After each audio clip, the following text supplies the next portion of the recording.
Good morning once again, everybody. You are listening to Dennis from Awakening in Health. And I have with me live in the studio a very special guest who I met about 2 weeks ago, who is a local woman, Carolyn from Rainforest Reserves, Australia.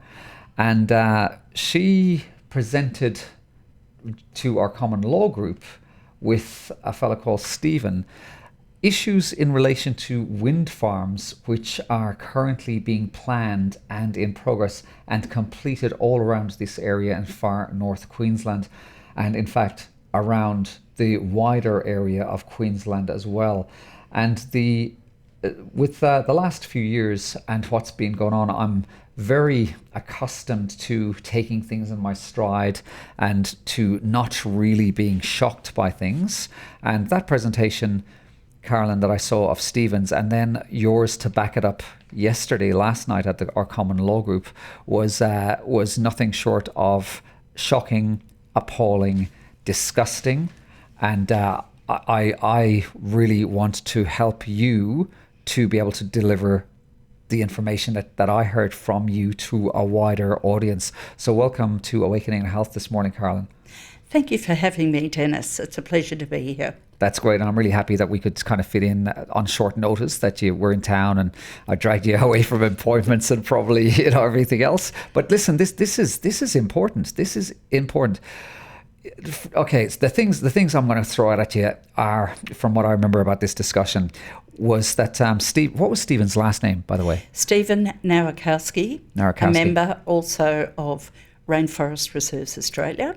And he's got a great pedigree. This fella has done some really in-depth, high-profile geographical and photography filming, has got a big interest in wildlife and a passion for showing that, hasn't he, visually? Absolutely. Great with showing the landscapes of Australia, particularly Australia, the beauty of our landscapes, how vulnerable it is. He expresses and exposes how ancient our landscape is and how so fragile and so ancient and so diverse that this is all now under threat. I actually got a copy of your PowerPoint, and I'm going to try and do a mix in of some of those pictures along with this chat. So for anybody who's watching this later, not on air, you'll be able to find that on Rise Health on YouTube, or Awakening Health is how you'll also find me. But those pictures to add weight to this conversation I found really compelling. The things that he was taking photo, he's got a very sophisticated camera equipment, and so the quality is quite astonishing. And the graphics and the imagery he has of some of the unique wildlife in Australia was just quite beautiful. And as a non-Australian, I'm from Ireland originally, where we don't have anywhere near this diversity. I really have a really warm place in my heart for the uniqueness and the beauty, especially up in this area in far north Queensland. Absolutely. We have the Chulumban, if we can talk about Chulumban for a minute. Chulumban is in Ravenshoe. It actually is not that far away also from Caban. They've just developed a wind development there called Caban Wind Farm. It is by no means a farm. It is an industrial change of land use, but Chulumban is close by and it is pristine. It is untouched.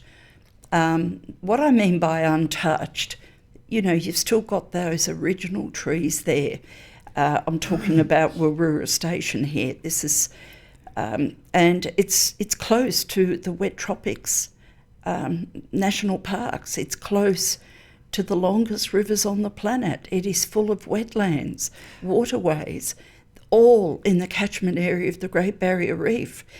It is considered one of the most important places on the planet.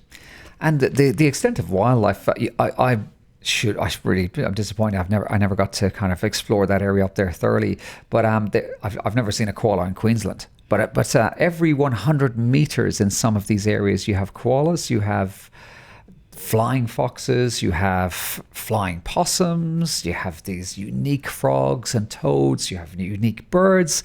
I mean, there's just this absolute untouched beauty and diversity around there, isn't there? Oh, look, it is. And obviously, as Professor, as one of the professors states, the proponent always says it's a flocked out cattle property. In fact, cattle don't graze on those ridge lines. In fact, it is a refugia. It is the last refugia for wildlife. We still get our rainfall. You've got the transpiration processes.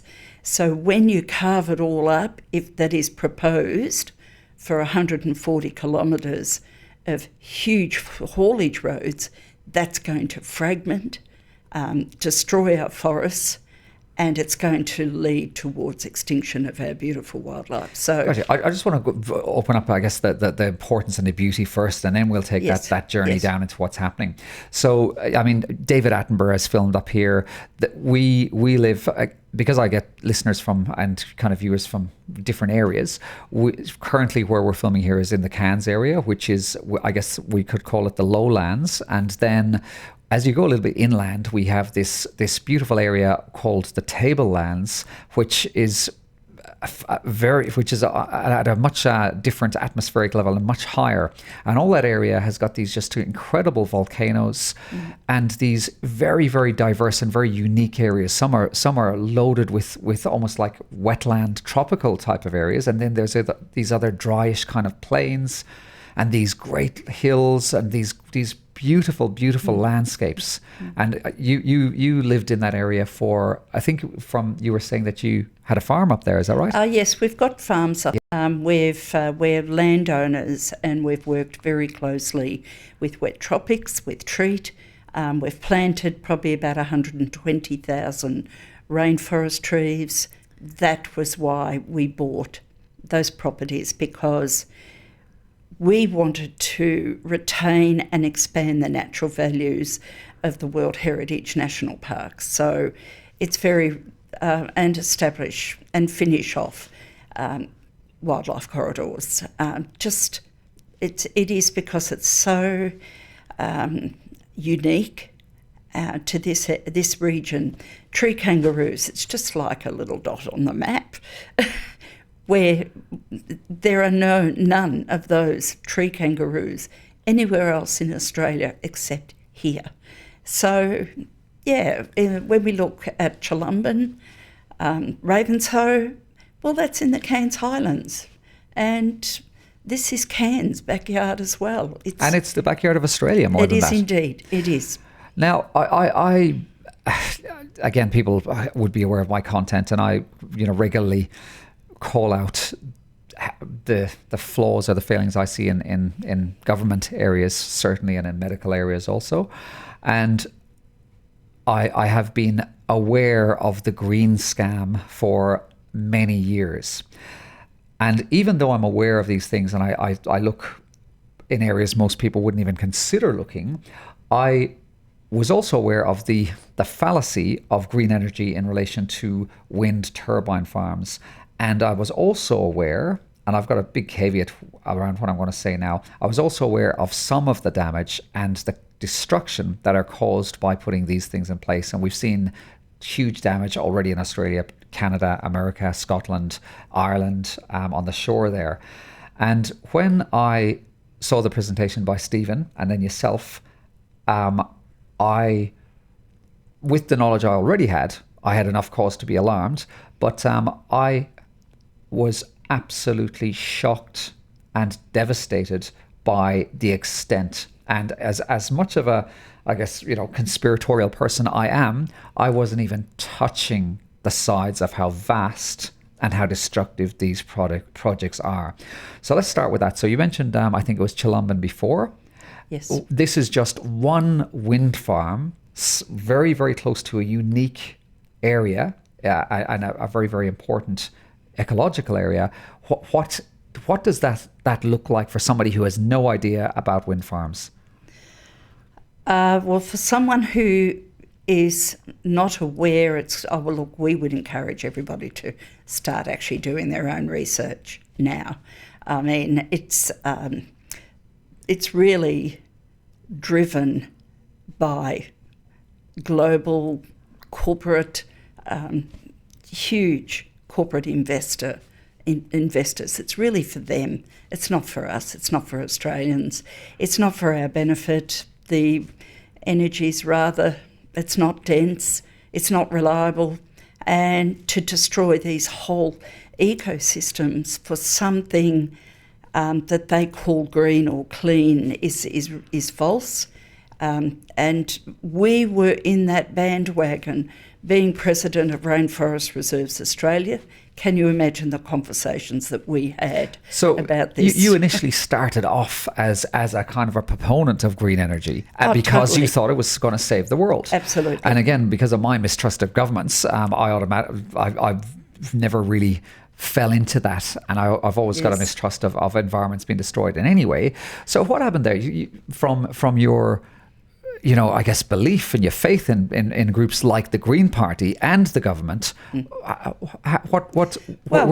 got a partnership agreement with the Queensland government, but everything that we've done has been nature-driven. Even when we ran our business in Cairns, we were nature-driven. I always thought about the environment. So when we were led to believe that this is going to save the planet, we had already purchased Rock Road for a wildlife corridor, established tree plantings. We were actually negotiating, I wonder where these turbines could go, because this is environmental, this is going to be good. And I saw a few eagles fly above me, and I started then to question, maybe not, maybe they're not going to put them in the places where I think they should go. Yep. They're going to totally destroy the forest behind me because they don't care about the forest. All they care about is the renewable energy certificates. Now the government has underwritten the wealthiest investor organisations on the planet. So there's a huge... there's just so much money being thrown at this. And of course, the community, we're looking at... I want to separate it up just a little bit if I can. Sure. Okay, so the first thing is there are established wind farms in your vicinity. Yes. And you have seen those firsthand. Yes. Okay? When visually and aspect-wise from what they look like planted in these areas, what do they look like? Devastation, destruction. When you look up into the sky, when you stand close to one of these turbines, a skyscraper would be more environmentally friendly because it's not a movable machete, giant machete, reaching into the sky, taking out your bird life, your bats, the infrasonic sounds, all the other aspects of the noise, the vibrations.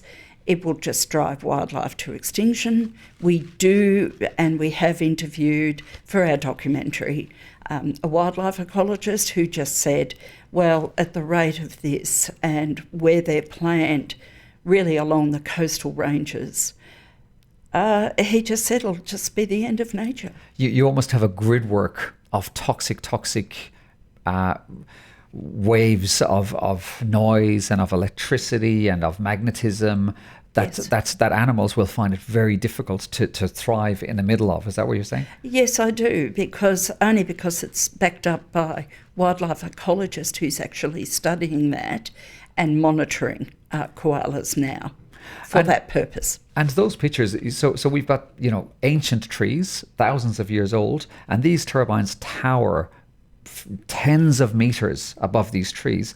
And the statistics of some of these things, the blades on these turbines can be up to 100 meters in length. That's a football field. Correct. That's phenomenal. It is. So each one of these has how many blades? Each wind turbine has 3 blades. 3 blades. And how many Caban is 79 metres, Chulumban's proposed to be 90 metres. When you say 90 metres of what does that mean? Of the blade. So 90 gotcha. metres Okay, plus 90 metres Sure. would give you 180 metres. At either side of the wingspan of, of each of these turbines? Yes. So the radius would be 180 metres. If it's just hard to visualise this. But And the supporting structure just for one of these things, I mean, how many tonnes roughly would that be? Well, the footings would be probably 800 tonnes to 1,000 tonnes. 800 tonnes? Plus Rio, huge amount of Rio. And so the resources to make one of these turbines, so you've got 3 blades, let's be conservative, 90 metres, and 100 tonnes of a structure. Then what about the hole in the ground to support this monstrosity? It's got to be huge, right? Yes, it is. It's huge in width and in depth. So I worry about the water quality. I worry about the arsenic, all the toxins that are likely to flow into the Evelyn Creek and connecting waterways. The wild rivers. Before we even get there, how many of just these turbines in the wind farm that's close to you, roughly? Well, Caban has 28. So it's got 28. I mean, there's just the tonnage alone of raw materials, bearing in mind that we need to mine rare earth minerals, we need to mine aluminium, copper, all these different things to put these things in place. The devastation just to make one of these on the environment would be catastrophic alone. So not only are these countries destroying the places where the materials originate from, but then they're planting these things in the ground, destroying just the soil that these things are sitting on. By the time you put 78 of them up, you've got a vast area, haven't you? Yes. But what about the transport and the felling of trees to get them to these hilltops? What's got to go on there to actually get the things in place? Well, we believe, and we did a freedom of information, or I didn't, but there was one done, and there was extra land that was cleared, and they will not be prosecuted. They are exempt from prosecution. So hang on. So you're saying that these so I can't cut down one tree in my backyard, or else I could suffer penalties. If I'm in a pristine environment that's covered by rules of ecology, I can barely, I can't even litter. So you're saying that these people can just clear at will, and there's a provision somewhere that they're not breaking the rules. Is that what you're saying? Correct. In a sense, the language, the corporate language is to get over that. They use mitigation, offsets. Then they have this circular style of deforestation and how to mitigate that and totally greenwash that activity to make it look green. That's why Cairns City Council took the offsets for the Caban wind, maybe knowing or not knowing that they have actually... It would have been better if they didn't take any offsets. So how does this work? So it works that I can start a company, and as long as I call it green, if I can show on paper, and we'll get to actual production later, but just help me out to understand the process. If I can show on paper that I'm supplying green energy, my buddies in Cairns Council then can come along and say, okay, you're giving me all this green energy. That means that I can basically pollute. And because you're doing green energy, I can buy all that good green energy to validate my messing up the environment. Is it something like that? Well, it starts with the state government first. Under Code 23, Section 23, State Planning Code. And that is where the problem lies, and it's really a free for all. They've got a vegetation management type under Section 16, but when you read further into it, there's mitigation and then offsets as a last resort. But at the end of the day, it's deforestation. So I got a free and for greenwashing. I got a free. And As long as greenwashing. I say I'm green, I can get a license. That's a free for all to absolutely uproot and destroy the environment, kill animals, knock down trees, because it's green energy and it's for the benefit of the world. Well, first of all, you have to obtain EIS reports, which is environmental impact statements. They're failing us. I was going to say, time. surely they're offering some Yes, protection. Absolutely, but the trouble is it's not transparent because the developer pays them and they have to come up with the answers. Only certain, sometimes ecologists, they just work with what they've got. They work for the proponent. Some of them sell their souls. Okay, yes. so if I'm a developer and I've got a choice of 3 ecologists, environmentalists, and I say to you, Carolyn, I need a report because I want to put a wind farm in, and you say, Dennis, no way, you're going to destroy the environment, and Johnny Sly Rotten over there goes, I want $1 million. Yeah. I'm not going to go with you, am I? No. I'm going to go with the fella who, because I'm getting 100 million or a $500 million, and he just wants $1 million. I'm going to get his report, and he's going to do whatever report I want at the risk of the environment. Is that how it works? It is, actually, in a nutshell. Yes. Very, very sinister, disgusting stuff going on, isn't it? And look, I think really we should be looking very carefully at what does the government represent the people? Does it represent the environment? What's happened is normally it would go through pollution, waste. Anyone that pollutes the rivers, you would immediately ring the hotline, which is what I did. And I wanted just to report that I'm very concerned. We took water tests from Evelyn Creek after there was all this runoff from the turbines. And of course, yeah, there's... So who is compliant? Who is responsible for compliance? It's actually the state planning code.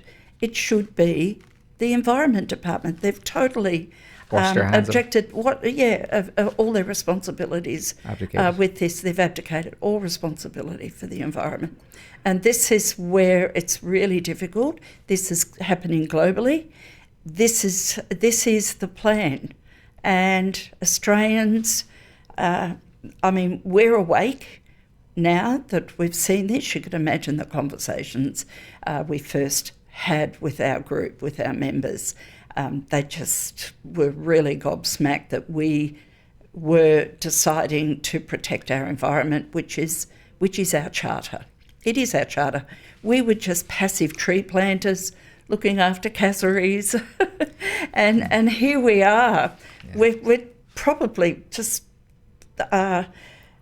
this is our journey. For 2 years, when we discovered the destruction of Caban, we realised there is nothing green about this at all. In fact, it's actual plunder of the whatever we have left. So that's your coastal ranges, the Great Dividing Range, even your national parks, nature refuges. Nothing is off limits now. I'd call it just out and out malfeasance. I really would. Listen, what we'll do is we'll take a quick break here for a little bit of music, and then we'll get back into it because I've got some more kind of burning questions that I think our listeners need to be aware of. I'm discussing some very, very serious information about the destruction of our natural environment up here in far north Queensland with Carolyn, who is the president of, remind me again, sorry? Rainforest Reserves Australia. Rainforest Reserves Australia. We'll be right back after this break.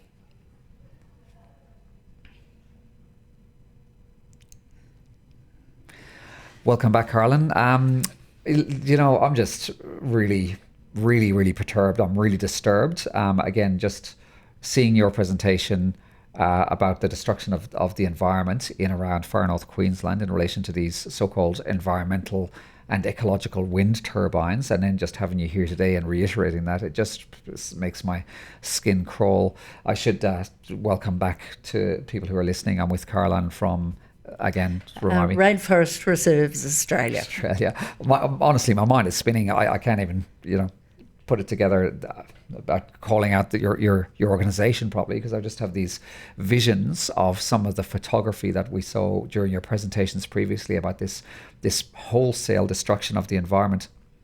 what we covered before was, again, I called it malfeasance. You've got the governments working hand in hand with external organizations that are not even Australia, that the government are underwriting these projects if they fail or if they don't produce. So you've got this horrible nepotism collaboration, I guess, of these entities, which are ripping money from our tax, and they are just blatantly destroying the environment. Is that right? Yes, correct. That's it in a nutshell. But it's not just part of the environment. It is going to drive wildlife to extinction, species, precious different ecosystems such as Chulumban, for instance. If that gets approved, it should not be approved at all. The scale was what blew me away. So can you try and give, I know, and again, I'll as I said, I'll try and put images on the video when I do produce that, but can you try and give me a scale of what that looks like? So you, Stephen and yourself were talking about in relation to acres and hectares, and I mean, it's just mind-boggling. And then what we can do is branch off into the number of projects, which is also just incredibly disturbing. So Chulumban originally started as a proposed 98 turbines. Then it's just been recently reduced to 42. But when you look at the scale, and that is for Wooroora Station, it'll actually be worse. They've changed it. How many? What size are we talking about, just in relation to land clearance and footprint? Okay, well, originally it included Wooroora Station and Glen Gordon Station, which was about 53,000 hectares. So one site is going to have a massive devastation on 50. Totally. How many acres? Well, hectares, hectares we'd be looking at. I'd have to look up and I'll have to confirm that with you. But really, you're looking at from the start of Ravenshoe through to Tully. Okay. Like if you can imagine enveloping the wet tropics region, and it even butts, it is just so close to the wet tropics. It just shouldn't be approved. Caban shouldn't have been approved. So where the turbines sit and the footprint of just the turbines, roughly what kind of... You're looking at about 8 acres that is required for one turbine. 8 acres for one turbine? Yes, So then if you multiply that by 40... You're 42. 42. Yes. So now you're up in the 300-400 acre mark, and that's not even... taking into account the roadways, is that right? So we'd be looking at about 140 kilometres of roadworks, haulage roads. These aren't access tracks. These are 60 metre to 100 metre wide. 100 metre wide. Huge amount of land clearing. And it's more than land clearing. What a lot of people don't understand, it's the cumulative effects of... The cumulative effects are very important, because what it does is it fragments these land parcels, which are rather intact. You've got that continuity of land that is intact, all your fungi, all your soil. It's a carbon sink forest where animals can freely move, breed, such as the koala. That's really a refuge for it. Let's talk about the world of possums and the greater glider. It is a hotspot for greater gliders. Has anybody seen a greater glider? It is absolutely breathtaking beauty to see one of these animals. They all need hollows. We have 165 species for Chulumban, roughly. I'll always say approximately, because I do sometimes read so many proposals. Yeah. Listen, it's hard, because I mean you're dragging this stuff from memory, and it's the same. I mean I make no bones if I in this kind of situation, I'm pulling facts and figures about a lot of different stuff, and yeah, we're human, we do get stuff mixed up, but the theme is consistent. If anybody wants to call you into account because you got a 0 wrong or you got an acre wrong, well, sorry, stuff them. But the priority here is just highlighting how appalling this dirty mark on pristine rainforest is. Again, I plan to put these pictures up, and then so we're getting pristine environments that are destroyed. We're compromising unique species in this local area, but to take the devil's advocate side of this, it's in the interest of saving the planet because we are chewing through energy too fast and we need green energy, and the science is in that one of the ways to do that is these wind turbines. How would you respond to that? Oh, my response is there's nothing green about it at all. In fact, there'll be an increase of fossil fuels. That's been proven. It cannot be built. They cannot be built without the use of fossil fuels. The fossil fuels is one thing. Let's look at the rare earths, the mining. A good research platform would be Professor Simon Michaud. And when we look at the rare earths and the mining that will be needed, you're going to have huge land conflicts in the future if we keep going down this path. We have better alternatives. We've done our research. We have scientists that are coming to the round tables, which we're going to attend this week, and we're just hoping that we can get people on board to realise that destruction of the planet is not going to address climate action. So at the very least, one of these turbines would surely be having a massive contribution to sustainable and ongoing power, and would again presumably be supplying massive loads of energy into the grid. Is that right? Well, no, because we've already got the data from Emerald Heights Wind, and I haven't got the data or the graphs in front of me, but we do have that information and what's that available, and that'll be possibly on our website. And obviously, because the proposals, we're looking at another 95 proposals for Queensland. Back to the data on Emerald? Yes, so we do have the data on Emerald, and it hasn't served really much benefit for Australia. The jobs aren't there. The toilet jobs for Caban have finished. So with Emerald, what is the output like? The output is poor, but I'd have to refer to the graph. And I seem to remember on that graph, the benefit was something like, was it, again from memory, and don't anybody call me out on these figures, was something like 20 to 30% of the overall that was promised before it was built. And I seem to remember yourself or Stephen saying it's an absolutely failed project. It was touted, it was put up there, all these fast, wonderful, great, fancy figures were put up there, and it is not only underperformed, but it's failed. Would that be a way of saying that? Yes, it is, because their claims are always false.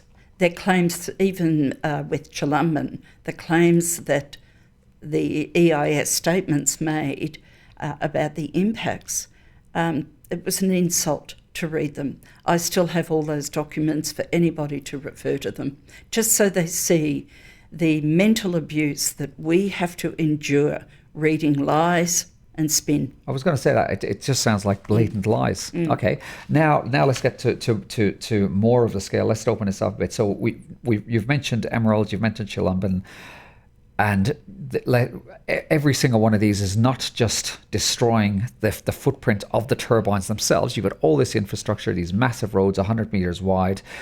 You mentioned yesterday, and Steve mentioned, they are blowing the tops off these full mountain ranges, just dynamiting and blowing them up. That's correct. So they're targeting the mountains, which is where the high biodiversity is, because it hasn't been touched by industry. And what they're doing is they're clearing, they're creating haulage roads, massive infrastructure, massive footprint, but they're also blasting the tops of all the mountains, the ridge lines, and it's going to lead to fragmentation of what was rather intact ecosystems, of varying different ecosystems. And even up around Ravenshoe, it's this lovely, fertile, green land. And I moved to this area more or less 20 years ago, and there was just these idyllic rolling hills with pastures. And now you look at your horizon, and it's blighted by these horrible monstrosities that you just see in a sinister manner. And a lot of them are not even working; they break down. Yes, correct. And what happens when they break down? Well, I'm presuming there's some great storage, or there's recycling, or there's... Well, in case people are not aware, the turbines from Windy Hill have just been dumped in, and they say they're going to wait for those to be recycled or maybe go into a landfill. It will never be resolved. It can't be. If you recycled, okay, let's look at the costs of recycling, or let's look at the cost of pulling down, dismantling, or the corporate language is decommission, and pull it down. You're looking at $400,000 for a small turbine, but look at the bigger turbines. Nearly $500,000 to pull down a small turbine. Yes. Did I hear right? Yes. And it'll be even, and a big turbine, you're looking at the industry standard, $600,000. Nearly $1 million to pull down one, and you have 40 odd on a site. So who's going just to pull it down? Yes, correct. Wow. And of course you've got inflation. Now who's going to be left? And how dare the government underwrite this dumping of this energy? Like, that's probably a rude word to say, junk, but that's what is happening. When these things break down as well, are they leaching different components out of them? Yes, they are. And how toxic are they? Very toxic. That's actually probably on our website. Most of my submissions include that information. If we look at the toxicity of the components that go into, say, just contamination of PV panels, for instance. Waste management, you're looking at the risk. I'm just talking about solar, just one aspects of it. You've got electromagnetic fields and heat island effects.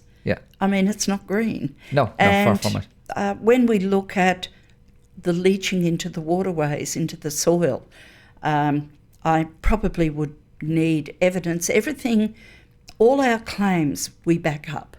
But how can you get the evidence if the people who are meant to be doing the surveys have got their grubby fingers in the till because they're getting paid abhorrent amounts of money to show that these things are not harmful? There's a huge amount of backlash now.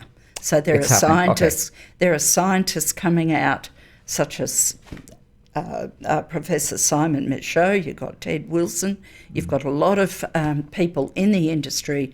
Now we have our conservationists, ecologists, scientists that are actually saying this. The honest ones that are actually saying. But they wouldn't be given the exposure, would they? Because like all industry, and we saw this happen with COVID, it was only the two-faced horrible liars that call themselves professionals that were pushing these dangerous jabs.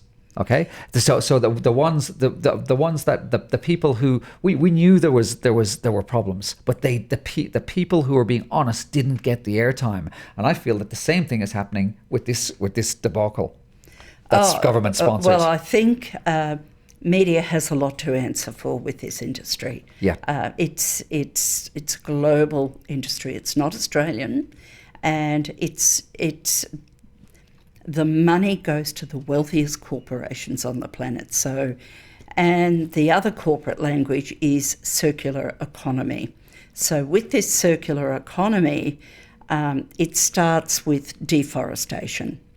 And then how do we make it clean and economic?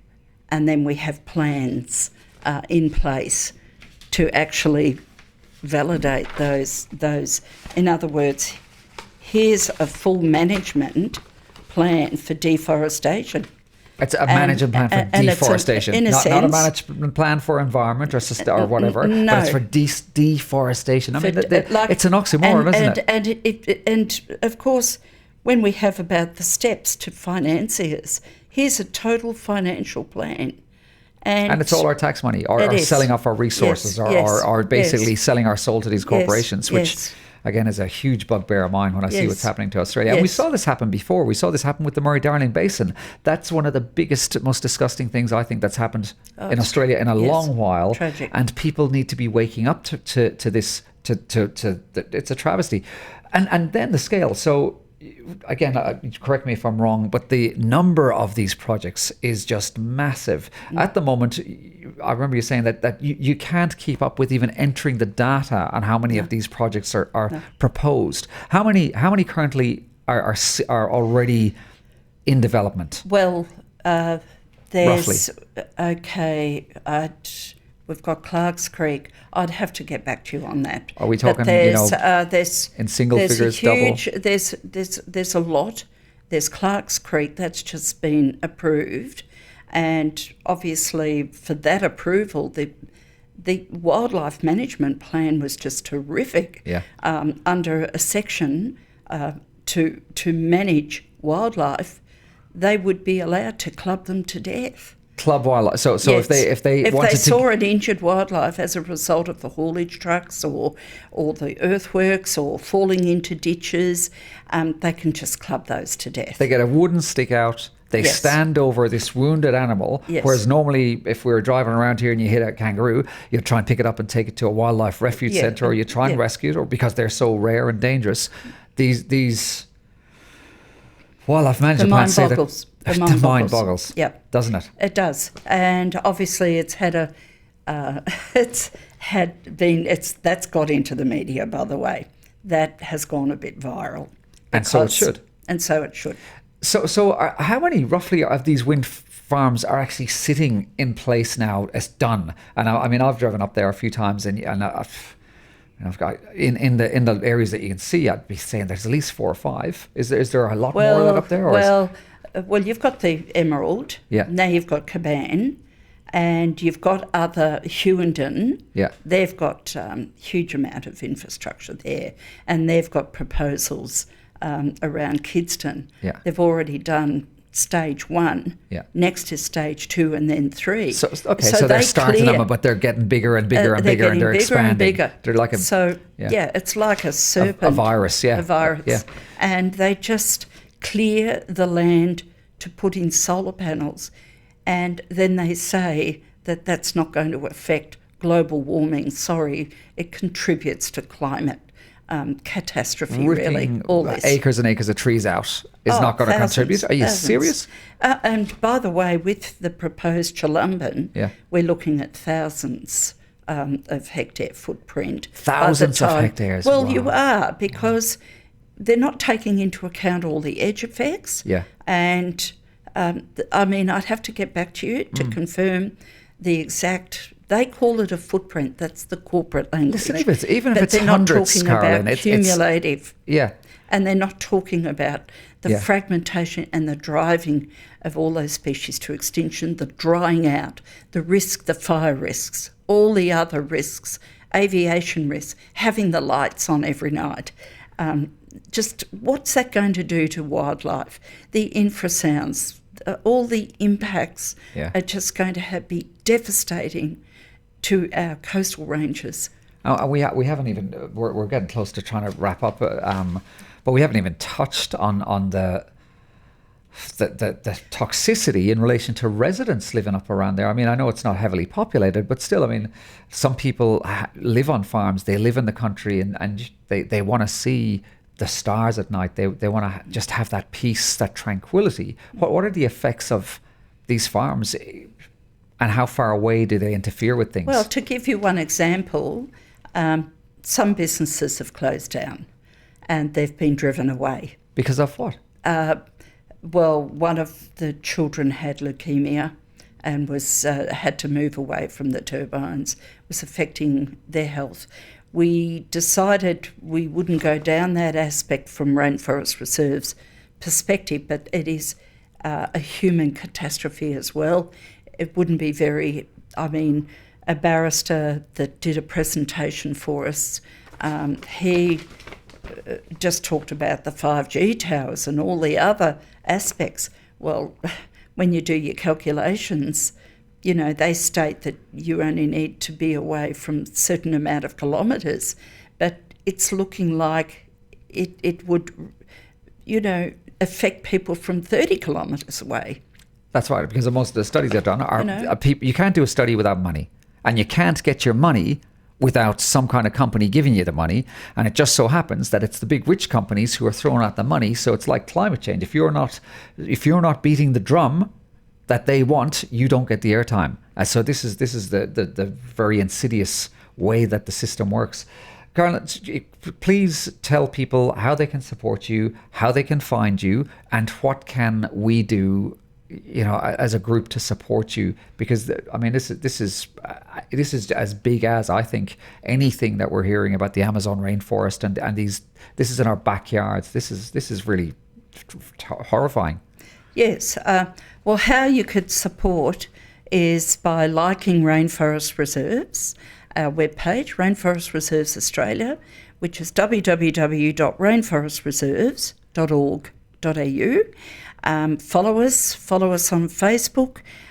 We are writing submissions on just every second day or so. People can write to their... We need help, look, and we would love you to write to the Minister, log in to us, like us, be kept informed, be kept up to date. And we would always give people some sort of impact statements that people would be able to refer to.